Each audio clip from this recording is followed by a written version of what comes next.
4dmbox.com, and we're going to be checking out this clip from the user Caleb Hammer, where he digs into someone for overdrafting in order to buy fast food.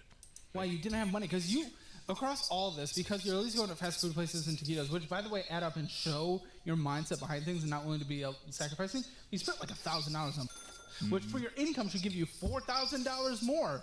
How are you overdrafting? What?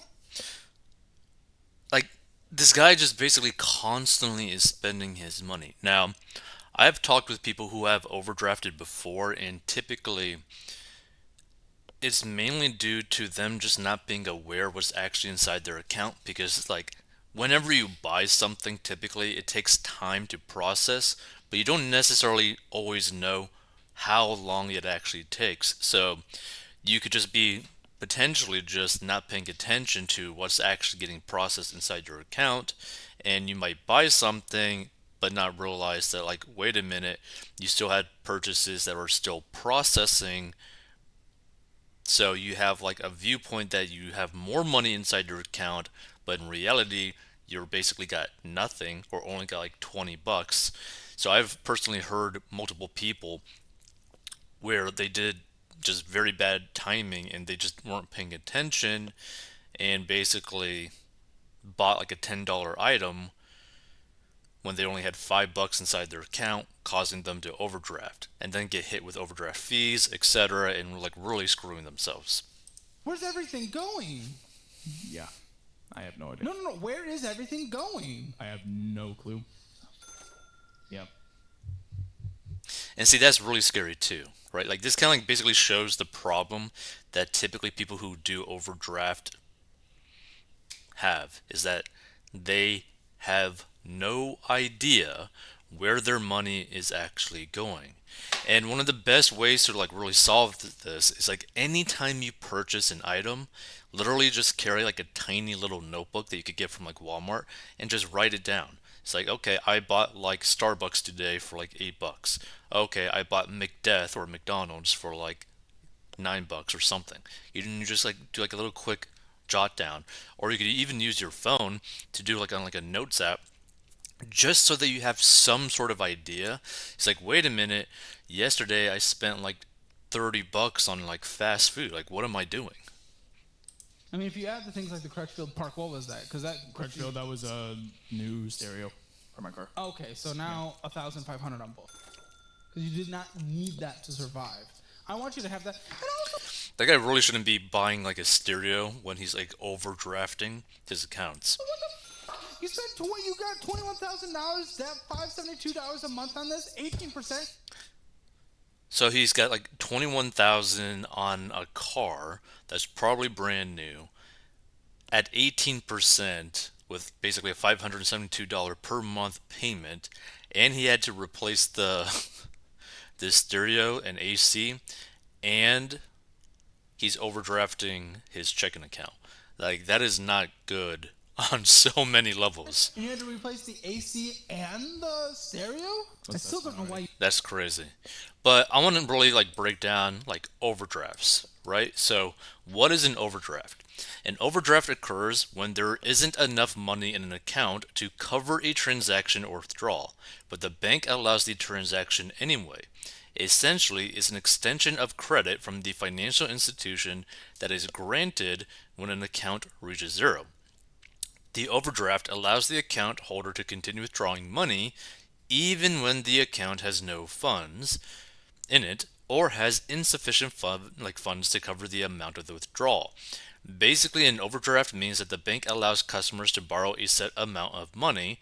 There is interest on the loan, and there's typically a fee per overdraft. And at many banks, an overdraft fee can run upwards of $35.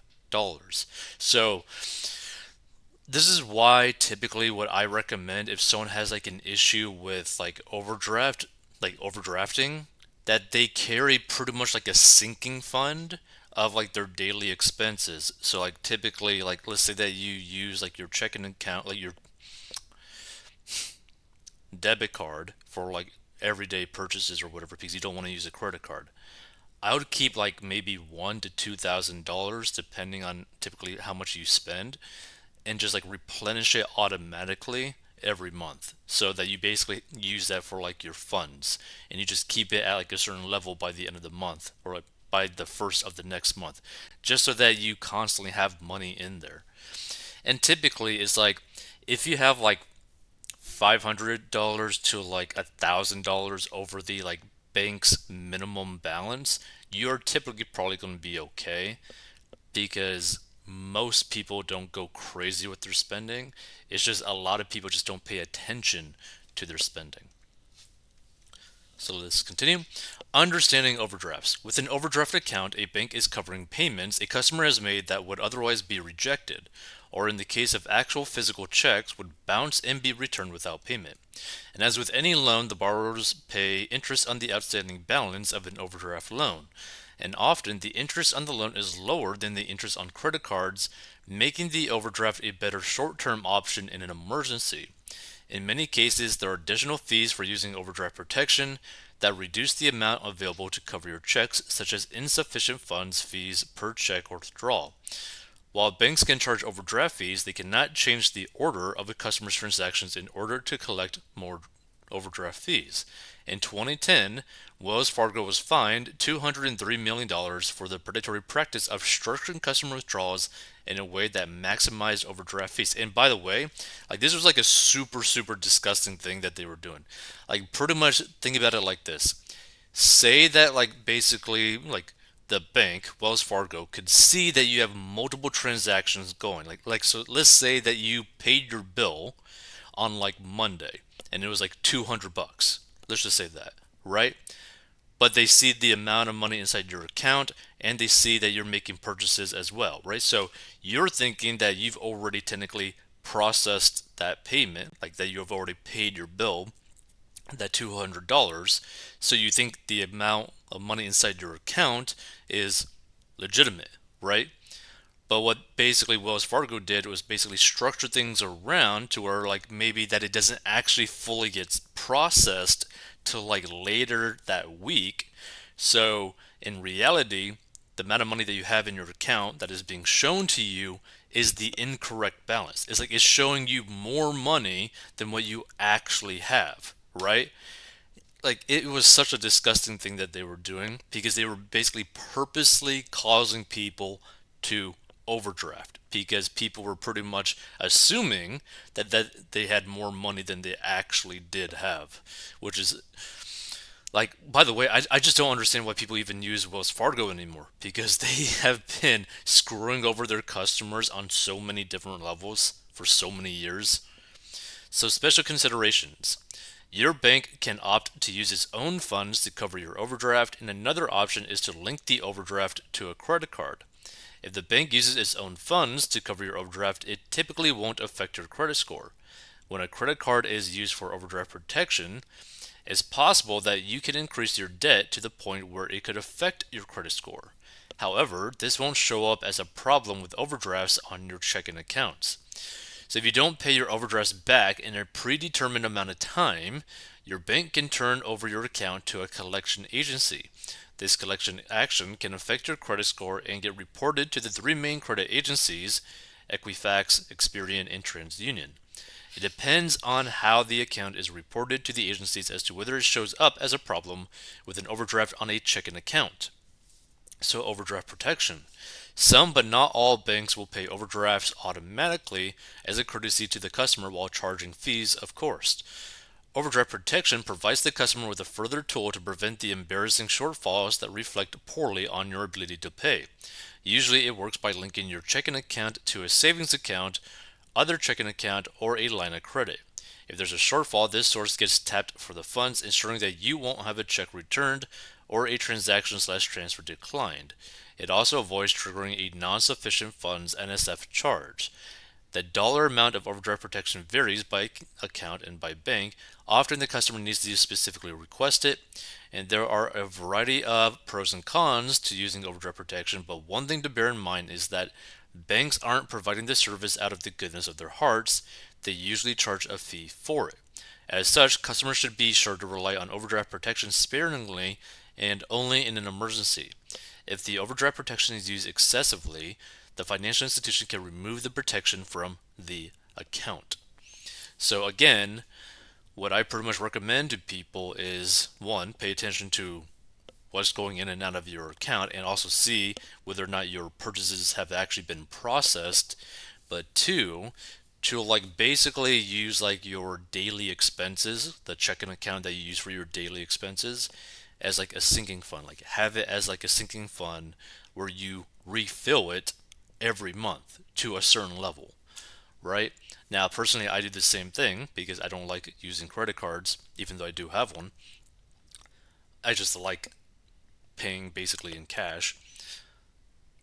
But I have basically my main like debit card used as like with a sinking fund. So I just basically keep it at a certain level and then I like take money out of it if I put too much money into it. So basically what I do is like I constantly put money into this account and then after it reaches a certain level I actually take money out and put it into like a savings or investment account, etc. That's how I basically structure it. But what I recommend for people is like no matter what, have money in like an account that you don't necessarily really got to worry too much about whether or not you have money because you know that it's automatically going to be filled up with some amount of money every single month. So, what is an overdraft fee? An overdraft is a loan provided by a bank that allows a customer to pay for bills and other expenses when the account reaches zero. And for a fee, the bank provides a loan to the client in the event of an unexpected charge or insufficient account balance. Yep. Under overdraft protection, if a client's checking account enters a negative balance, they will be able to access a predetermined loan provided by the bank and be charged a fee. So, what are the pros and cons of overdraft? The pros of overdraft involve providing coverage when an account unexpectedly has insufficient funds, avoiding embarrassment, and return check charges from merchants or creditors. But it's important to weigh the cost. Overdraft protection often comes with a significant fee and interest, which, if not paid off in a timely manner, can add an additional burden to the account holder. So, according to the Consumer Financial Protection Bureau, customers who had overdraft protection, in fact, often paid more in fees than those without it. Because mainly, you got to think about it.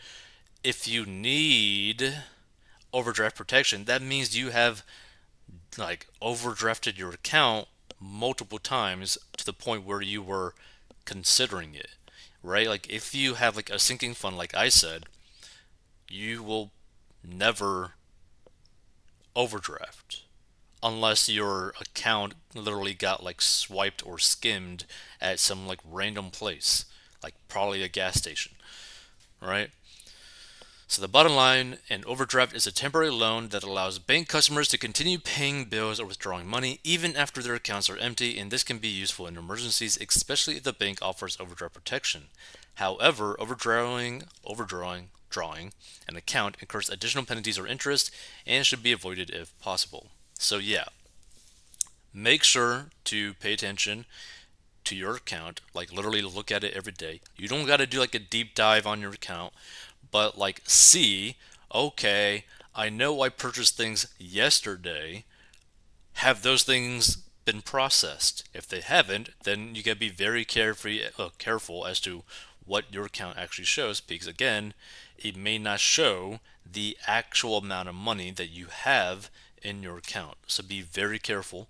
And if you have an issue with overdrafting, have it as a sinking fund for like the debit card, the checking account that you use on like a daily basis. Now, also you got to keep in mind too, some people might say these people should use like a credit card. The problem is the people who tend to overdraft on their debit cards tend to be the same type of people who end up carrying massive amounts of credit card debt in terms of the balance. Like these are the same people that will probably carry like over $20,000 plus on their credit card balance, which is scary. Okay? So just keep that in mind. They're going to be bad financially, whichever one that they use. The only difference is with the debit card, there's like a limit to how far like in debt you can go in terms of like the overdraft, right? Whereas with credit cards, Yeah, you could technically go over the limit, but like you're already in debt, then you go over the credit limit, then you get even more into debt, then you end up getting into more debt to try to get out of that debt, and then also you could end up basically getting like locked up as well. Like, well, not like locked, like your account could get locked up.